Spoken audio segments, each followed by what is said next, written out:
Hi everyone, welcome to episode 16 of the Startup Playbook Podcast. My name is Rohit Bhargava, and each week I interview successful founders, investors, and subject matter experts on how they got started, the strategies they used to succeed, and their advice to current and future entrepreneurs. In this episode, I interview Sam Wong. Sam is the head of operations at Blackbird Ventures and partner at the Startmate Accelerator program. Prior to these roles, Sam was the founder of CapacityHQ, a marketplace for legal consultants that went through the Startmate program and exited just 14 months after launching. In this episode, Sam shares her insights into the pros and cons of accelerator programs, the challenges of growth stage startups, and why it's important to think globally from day one. Without further ado, here is my interview with Sam Wong. Hi Sam, welcome to the Startup Playbook Podcast, and thanks for taking the time to be here. My pleasure. So for those people that aren't too familiar with you or your background, can you share a little bit about your experience and what got you here? Yeah, sure. So my role at the moment is I head up operations at Blackbird Ventures, so we're an early stage technology investor. And I'm also a partner with Startmate, which is an accelerator program based in Sydney. My background, well, I studied and worked as a lawyer for sort of the first 4.5 years of my career. And then I career pivoted quite violently into e-commerce. So I think I was like the 20th employee or something like that at surfstitch.com. I started in marketing and then ended up taking on product roles and internationalization and led a team to set up the European headquarters in France. So I spent 3 years with Surfstitch in total, then decided it was time to do my own thing, came home, started a company called CapacityHQ, which was a B2B legal services marketplace that got into Startmate in 2015.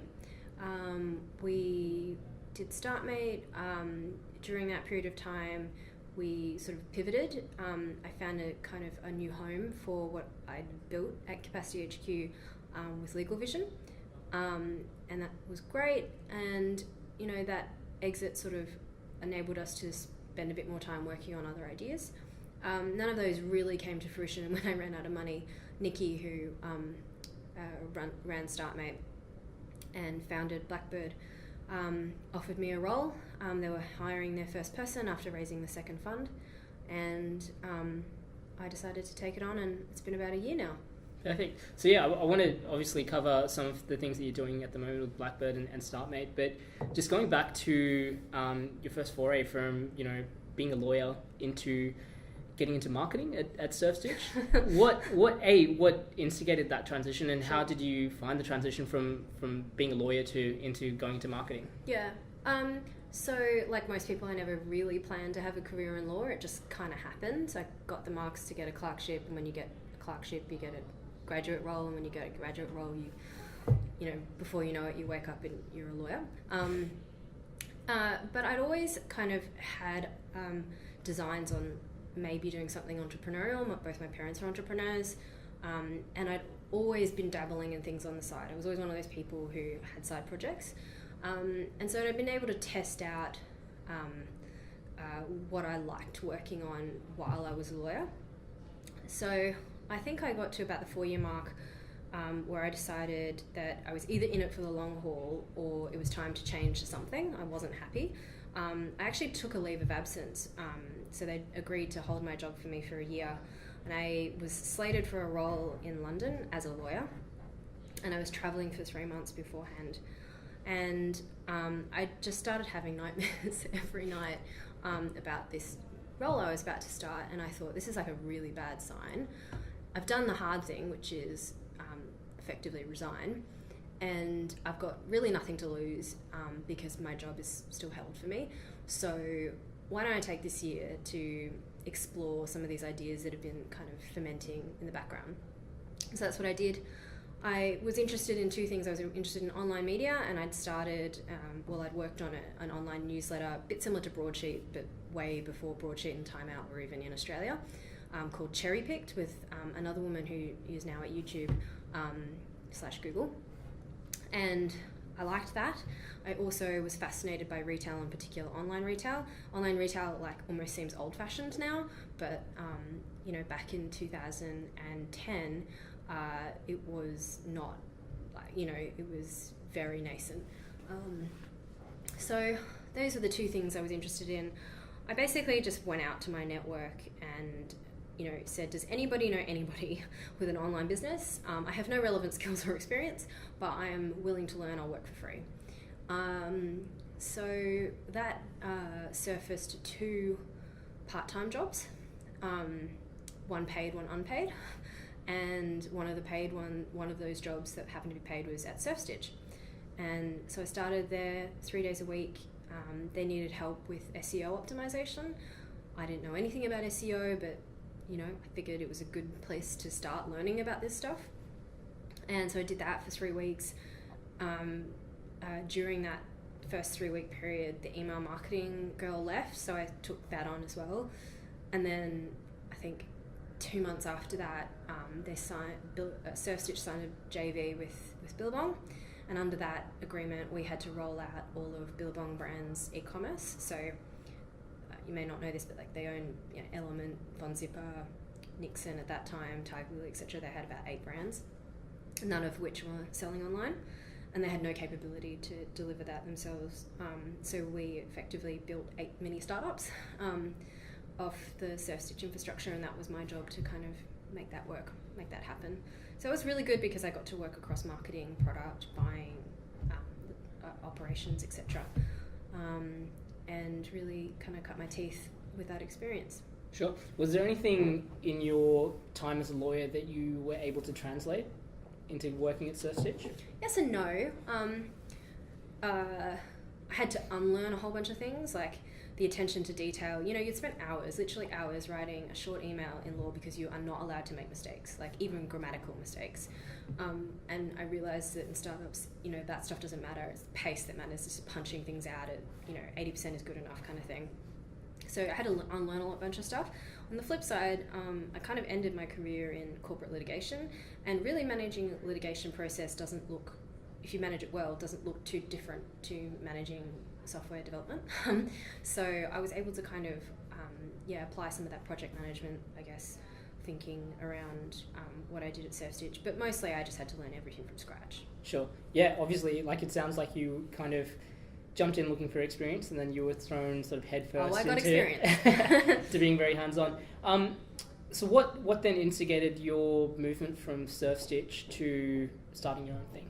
Yeah, so I had 3 years at SurfStitch, but this was a period, I joined in year 2, I left in year 5. The business tripled in size year on year during that period, so it was just a really high growth period. And the last 2 years I'd spent in Europe establishing and managing essentially the European business, and I felt like I had reached the ceiling on how much I was learning. It was kind of turning into more business as usual rather than startup kind of work. And I guess I felt I was ready for a new challenge, and I didn't really know how I would get that challenge other than starting my own thing. So I don't know how I decided today's the day, but I think it was more like I was looking for more challenges and more learning, and you don't get bigger challenges and more learning than starting your own company. Absolutely. So how did the concept for CapacityHQ come about? Yeah, so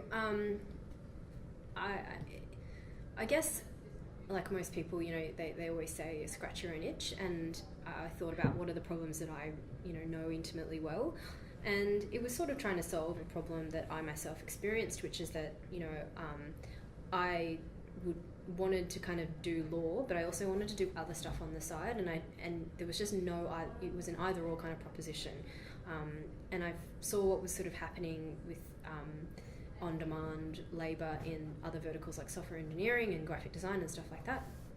And I just thought it would be perfect in law because you have also an increasing feminisation of the workforce, so more than half of graduates are female these days, and they need flexibility, and at the same time the work is actually really lumpy in a law firm. It comes in fits and bursts, it's very hard to predict. It really suits an on-demand workforce. And so I thought about the marketplace models that were emerging, and thought that I would give that a try. Sure. I was just about to ask, was it a tough sell into something where traditionally there is no middle option to then put that option in place? Tough for who? tough for the law firms or for the lawyers to get their head around or grasp? Yeah, I mean, I think so. I think there are a few people who had already started doing it, but yeah, I mean, that was probably one of the biggest challenges. You're dealing with very risk-adverse, cautious people, yeah, that was a really tough sell on the lawyer side at times, and probably also on the law firm side, there was a bit of a stigma. I think that if you weren't in a full-time role, there was probably something wrong with you. People didn't quite comprehend that it was a lifestyle choice, yet when pushed, they could all name a really good quality person who had opted out and decided to do this sort of thing. So it was a movement, it was a wave, but it was a slow rolling wave. Was there anything that you used to help bridge that gap? Stories. Really it's just telling the stories of people who've already done it, and also finding people at the right time. Getting people to quit their comfortable job with the income that they're used to for uncertainty was just a really hard sell, so I stopped trying to do it. I found people who had already quit their jobs. Maybe there were mothers returning to the workforce, or there were people returning from overseas. They were much more likely to come onto the platform and to actually take work.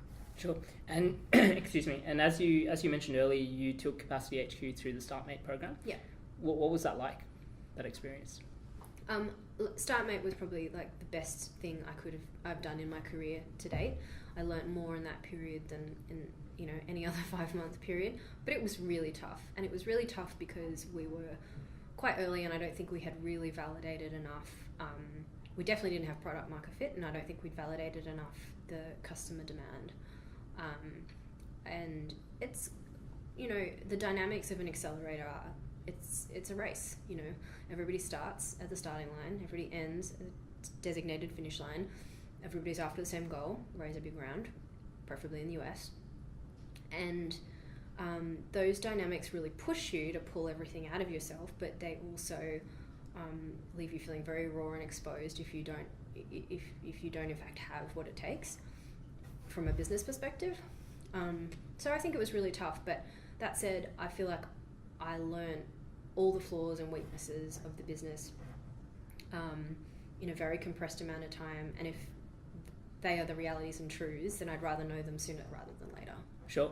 Obviously you've just touched on them, but what are some of the pros and cons of actually going through an accelerator program? So my experience is obviously limited to having just gone through Startmate, although I've now built up some relationships with accelerators elsewhere, sort of in Australia and the US, and I think that helps inform my opinion. I guess whether it's a good thing or not really depends on where you're at with your startup. Accelerators can really bring out the best, but they can also bring out the worst if you kind of have the ingredients of something really good. So you've got a product that seems to be working, your initial feedback from customers is good, you've got some revenue potentially, then I think an accelerator really gives you the recipe to kind of turn that on full boil. It's partly the money that allows you to focus full-time, a team full-time. It's the mentoring, obviously. The intensity of the pace is something you kind of can't really second in I think the rest of your startup life, is the feedback we've been getting. And just the competitive dynamics of having a starting line and a finish line and other people racing alongside you and you all having the same goal, and the potential for you all to win. It's not mutually exclusive. All teams can raise around, and that's what we all hope for and that's what we work for. But I think that dynamic pulls out of people what they didn't realize was really possible, and that's really magical to see. I think on the flip side, some of the cons, accelerator is potentially not the right choice when the team is new to working with each other and hasn't stress tested their relationship at all, because there is probably nothing more stressful than going through an accelerator program, and also when the idea hasn't been sufficiently tested or there's not enough product to get feedback fast. You're expected to sort of turn results in up and to the right week on week, and that can be really difficult to do if you one, haven't really validated your idea enough, or two, are able to build enough product to kind of actually get that feedback from customers. So I think, if any of those things are lacking, an accelerator will expose those flaws. And that can be, a pretty harrowing experience. At the same time, if any of those are sort of permanent disabilities, you're better off knowing that earlier rather than later. That's certainly my view on it now. I guess, though, for those teams who do struggle to find traction or have a team member depart, or all of the drama that does happen through an accelerator, those who encounter those difficulties and still turn up on demo day and pitch, they just have my full respect, because it's a really challenging thing to get up in front of a room full of your peers, hundreds of people. Much like people did last night at your pitch event, and they know they look weak. That's incredibly challenging, but that's when you really show what you're made of. Everybody, every founder, every company is on a journey, and you're capturing them at a point in time. And inevitably, if you have the metal to kind of come out at a point of weakness and keep moving through, it's an indicator of future something, even if it's not with that particular company. Sure. And like you said, it's better knowing that within a 5 month period than going through 2 years 100%, of your life. 100%. And I think the maturity level in the audience needs to kind of come up to that level as well, understanding that these people are at a point in time on a journey, that maybe they're failing, having more empathy for that situation, and trying to help as well is an important part of it. So I think we should stop seeing pitch nights as just performance, a pass-fail kind of thing, but rather like part of their journey. Absolutely. And so you've recently taken on a new role, Yep, with Startmate as well. Can you talk a little bit about what that role entails? Yeah, so it'll be really up to the companies to dictate to us, but I think what we found was that previously you'd have the extended mentor group, 30 odd people, with expertise, a bunch of whole different verticals and at different stages. Early the first month of the program, there are lots of events that enable you to surface who are those people who are really going to be helpful to you and who you, I guess, have chemistry with. They form your mock board, and every 2-3 weeks you catch up with them, and use them, I guess, as advisors. That's great, but what we found is that startups needed even more intensive support, and usually around two main areas. One of them was growth and the other one was fundraising strategy. So we thought we would try and pull together 4 people who can devote, call it a day a week, but it could be more, it could be less, and it really depends on the needs of the startup, who can focus on those 2 things. So those 4 partners are Alan Downey, Ned Dwyer, and Holly Cardew and myself. And so Holly and Ned are in San Francisco. They've raised rounds. Ned is a Blackbird alumni. He sold his company to GoDaddy and has been head of product at GoDaddy for ages. Holly went through Muru-D in their first batch, also 500 startups based over there. And Alan Downey, Startmate alumni, Startmate mentor, and myself, also Startmate alumni. And now I work at Blackbird. And we think, with a mixture of SF people, Australian people, mixture of fundraising people, plus product and growth people, we're able to kind of give concentrated help and more time commitment than mentors, are able to do in an hour every 3 weeks, for example. Sure. And so for an accelerator program like Startmate, what is it that you're looking for in companies? Yeah. So we're looking for a team that's able to build a product, ideally, or has a product already out there. A really big vision, that's the biggest thing that we look for. Real ambition to build a global business and to build it from the beginning. Those are the 2 kind of main things that we look for. And of course, the usual stuff like a big market, a deep problem. Sure. Yeah. Is there a particular stage that that going through an accelerator program is the most valuable for, or is there a particular stage where it's not as relevant for a company to be going through an accelerator program? I think it's really tough to go through an accelerator program if you haven't done enough customer validation. Most of the time that means you've built some product, but sometimes it doesn't, and so I would say never say never. I think one of the most successful companies that has been through Startmate is Bugcrowd. They started the program with nothing more than a couple of Wufoo forms and some email lists, and ended the program with 100k MRR. So that, and they didn't build any product. They didn't build any product until they raised their seed round, and they have raised a lot of money from really great investors in Silicon Valley since then. So I think if you can get a proxy for traction without building product, great, because that just allows you to focus on customer developments and MRR. Sure. And just jumping back slightly to CapacityHQ, you exited that company just over a year from starting that. Can you talk a little bit about the decision-making process and what kind of led to you? Yeah. So I would say, so it was kind of a pragmatic decision, really. As time was going on, we were realizing that clients didn't really care whether they were hiring from a marketplace or hiring from a virtual law firm. They just wanted to find a lawyer, and they wanted the price to be economical. I had been cross-referring a lot with Legal Vision. I knew the CEO, Lachlan, quite well, and if he didn't have a lawyer and I had one, I'd refer them to him. If I had work, and we were just exchanging a lot. And I was able to sort of see the ceiling on the business, and I didn't really think it was very high ceiling, and I didn't really think it was the sort of business that I wanted to run. And I felt like the problem was actually best solved by a virtual law firm with a larger pool of on-demand labour in terms of lawyers. So once that became clear, Lachlan and I started talking about how we could help each other, and Legal Vision, I think, was a good home for the marketplace participants, the people who had joined the marketplace at that point. Sure. And so obviously after leaving Legal Vision, I think you started something small in between. Yeah. So we were working on a product called Gravity, which was a platform to buy fitness programs for Apple Watch and iPhone.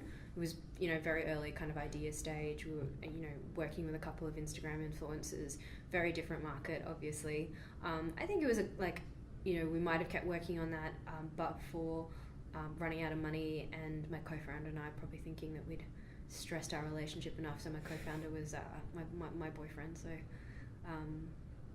So and then at the same time, Nikki spoke to me about the Blackbird role, and that felt just like the right choice to make. Sure. And so obviously, you've played a couple of different roles now, from working at a fast-growing startup to starting your own thing and exiting to now working at Blackbird. Has your view on startups or businesses kind of changed or evolved over that time? Enormously. I think the stuff, previously, you read TechCrunch or, Recode or whatever, and you think you understand the landscape, but by the time you've read about it in TechCrunch, it's like a year old at least. That's what I really realized being on the other side of the table. The things that really get, I can only speak for Blackbird, I suppose, really get us excited are things that are an order of magnitude bigger, more ambitious than I thought they were, when I was on the other side of the table building products. So Blackbird, obviously, it's almost got a who's who in terms of their portfolio, looking at companies like Canva, CultureAmp, LifeX, Redbubble. What is it that Blackbird looks for in investment opportunities? So it's actually very similar to Startmate. We look for global day one teams. So global day one means customers all over the world from day one. We don't invest in Australia-only businesses or businesses that start in Australia and then go overseas. And we really like bottom-up businesses, so people who sell to the worker rather than the CTO or whatever, something like that. Digital sales or marketing processes, and big vision, like just coming back to that. Have identified a problem, have a deep connection to that problem, and are ambitious enough to take over the world with that. Is there a particular reason that you focus on businesses that are global from day one? Yeah, of course there are reasons. So I guess it's partly like a function of heritage, right? So Blackbird is, fundamentally like a founders fund.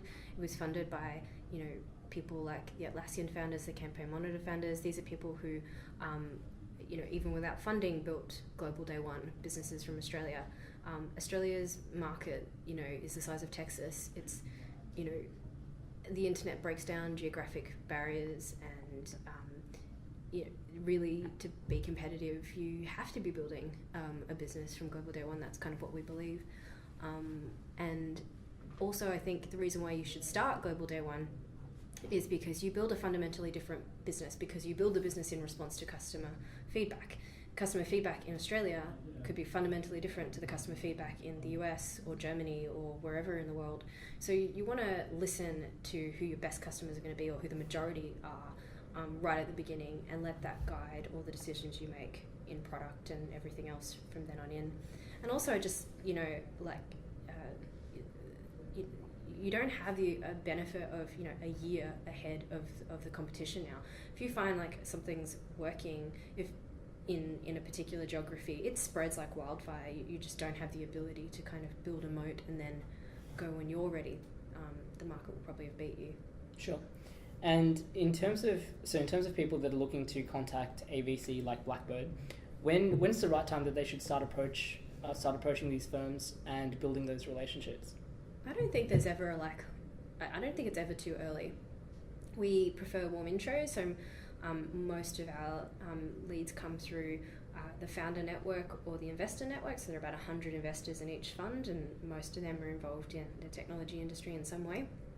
And ditto the founders, it's like 30 companies now, so there are a ton of people who can intro you. And we love meeting people when they're just sort of at the beginning of their journey, not fundraising yet. Gives you the opportunity to get to know them, they can get to know you. We can hopefully help along the way. I wouldn't say there is too early a time. And I think, in terms of sweet spot of investment, Series A is kind of, really where we play. There's a product out there and a core set of, happy users who love the product. Sure. And so obviously, Blackbird is so involved in developing the ecosystem in Sydney through things like the Sunrise Conference and through investment and Startmate, and pretty much everything that they do. And you've played a couple of roles within the ecosystem, which we kind of mentioned. What do you think the Australian startup ecosystem needs to grow? Yeah, it's an interesting question. Actually, I think it's storytelling. It's a lot of the stuff that we do. We need more stories of success and big success. We need Zuckerberg level success to inspire more people. I think culturally it's still not really a lauded thing to do, to go and become an entrepreneur. And statistically you will fail like at least once, probably your first time. And we have a very harsh attitude to failure. I think as a culture we need to become more accepting of failure, and that will hopefully encourage more people to try. But I think as a starting point, like better known success stories really help inspire people to actually just give it a go. And I think related to that is more companies with big exits or big outcomes that also enrich the early employees so that they're able to reinvest back into the ecosystem. What you see in Silicon Valley is that these early employees of XYZ unicorn become the angel investors of their mates' projects, or they go out and start their own companies. And that really is a sort of has a blow-on effect in a follow-on effect, in the ecosystem. So I think we need to see more of those, and I think we will see actually more of those in the next 5-10 years. And then I think obviously STEM education is the big one. It's incredibly hard. It doesn't seem to be getting any easier to hire the right technical talent. And I would say that the level of technical you have to be is only increasing. It's not just you need to learn to code. Like, you need to actually know hard science. You need to be able to do 4-unit maths. Like, it's the level is really raising, and it's raising at a pace that I don't think people really realize. Yeah, so I would say like those are the three main things, sort of inspiration stories and more angel investors with knowledge. I guess armed with knowledge is the qualifier on that. And yeah, STEM education. Just going back to the culture point, is there anything that you think that can be done to help facilitate that a little bit more? Yeah, so I think surfacing those stories of entrepreneurs at a grassroots level. So the monthly pitch nights, I think you organise fantastic things like that, are really meaningful. At the Sunrise Conference, that's the main aim. We get 1,200 people in a conference listening to how Mike Cannon-Brookes built a business, how Chris Boswisen, got to NASA, how Mel built, Canva out of the living room of her mum's house. All of these things we hope inspire people to start companies, but we also ask people to be really realistic about their stories. A lot of the time it's hard knocks, and I think that comes out in the conference. We had 100 high school students come along this year to the Sunrise, and I think the feedback from that was really amazing. We started sort of a little beta program called WorkX by Blackbird, where we match high school students with startups for their compulsory Year 10 work experience. It's just started in Sydney. We've had the first few kids go through, and so far it really feels like we are changing lives, and they're numbered on the 1s and 2s and 3s and on one hand, but we think small things like that make an enormous impact. So I think it's things like that. I'm not sure it comes from the top down, from the government down. Maybe that's just because I'm a libertarian or whatever, but I do think it's like getting the stories out at a grassroots level and making entrepreneurship, I guess, seem approachable to ordinary people. I've been having these conversations with quite a few people locally here in Melbourne about, obviously at the very early stages, you can have a large amount of impact to a large group of people. With the more kind of scale and growth stage startups, there's less support that's available. They have, very individual problems or very unique set of problems. What are some of the challenges that you see in those scale and growth stage startups to getting to the bigger exits? Is it just a timing thing? Do they just need more time, or is there anything that we can do to help facilitate that? I think that the challenges for most of those companies are twofold. One is just access to talent, right? And it's not actually just technical talent. Like if you are a company turning over tens of millions of dollars and you suddenly need to hire your head of inside sales or head of growth or head of product, where are you going to find those people in Australia? Like, who are those people who've already scaled a business to tens of millions of dollars? Like, they're numbered on one hand, right? So that is a real challenge, like getting that intellectual capital into Australia and then into these companies. That's a huge challenge for them. And then I would say the second thing is there seems to be a lot of funding around for early stage startups, but past the Series A and Series B, there really isn't that much capital in Australia. There's just not many people to choose from. So, then you're in the US market, and if you don't have US traction, that's really problematic. It's a really tough situation to be in. So I think it's those two things. Sure. Sam, thanks a lot for your time today. For those people that want to get in touch with you, follow up, want to know more about Startmate or any of the other things that you've worked on, how can they do that? I'll just reach out on email. It's probably the best. Sam@blackbird.vc. You can follow Blackbird and Startmate on Twitter, so Blackbird VC or Startmate are the Twitter handles. And to learn more about Startmate, hit up startmate.com.au. Or just email me. Sure. And when are applications open till? Till the 30th of September. 30th of September. And that's for the January 2017 intake. Perfect. I'll make sure all of those links are in the show notes. Thanks a lot for your time once again today. My pleasure. It's been tremendously insightful, and looking forward to the response from the listeners. Excellent. Thanks. Thanks for listening to episode 16 of the Startup Playbook Podcast. You can find the show notes of my interview with Sam, along with a curated list of tools and resources for startup founders at startupplaybook.co. As always, you can join the conversation through our Twitter account. The handle is @PlaybookStartup. Next week, I interviewed Tom Ellis. Tom is the investment director at My Capital, a $20 million fund that specializes on startups wanting to expand into the Chinese market. In the interview, Tom shares the importance of being coachable, when startups should look to expand into China, and the importance of solving problems. Don't forget to subscribe to stay up to date with our latest episodes. Thank you for listening, and I will see you at episode 17 next week.